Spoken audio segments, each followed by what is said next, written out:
ঢাবিতে এসছে এই ম্যাথটা, এবং এটা দেখে খুবই কঠিন মনে হচ্ছে, কিন্তু এটার আনসার দেখো, আমি যদি বলি তাহলে এটার আনসার হবে 1/6 সাইন 6x। কিভাবে করলাম দেখো, এই যে 5 এবং এর মাথায় কত আছে, 1 আছে, এইটা দ্বারা আমি ভাগ করেছি, 5 + 1 দ্বারা ভাগ করেছি, এবং পাওয়ার বেশি আছে কার, 5 সাইনের, তাই না, এন আছে। তাহলে এখানে আমরা সাইন, এই যে 5 আর 1 আমরা কি করব, যোগ করে দিব। তাহলে এই যে যোগ করলে এটা চলে আসে, এইটাই কিন্তু আমাদের আনসার। কখন, যখন হচ্ছে এরকম লিমিট থাকবে।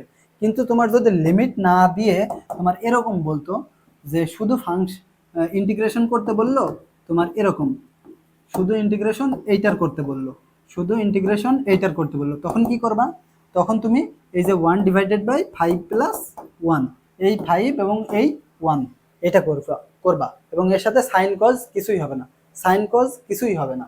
তাহলে তোমরা বলো তো যে এইটার ক্ষেত্রে কি হবে আনসার।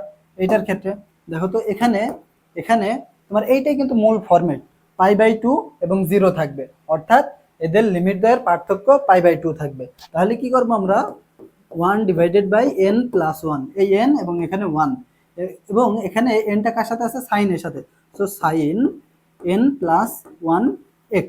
এটা কখন হবে, যখন আমাদের লিমিটের মান দেওয়া থাকবে, আপার লিমিট লোয়ার লিমিট দেওয়া থাকবে। আর যদি না থাকে তখন কিন্তু এই যে এটা দেখো, লিমিটের মান কিন্তু দেওয়া নেই, তখন কিন্তু আমাদের সাইন কস কিছু গুণ করা যাবে না। সাইন কস তখনই গুণ করব যখন লিমিটের মানটা দেওয়া থাকবে, যখন লিমিটের মানটা দেওয়া থাকবে।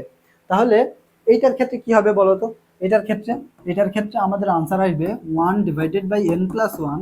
এখন কি আমরা সাইনের সাথে লিখবো না, এখন কিন্তু কজের সাথে লিখবো, কারণ দেখো এন এন কিন্তু কজের সাথে আছে, সো কজ n+1 * x, এটা হচ্ছে আমাদের আনসার।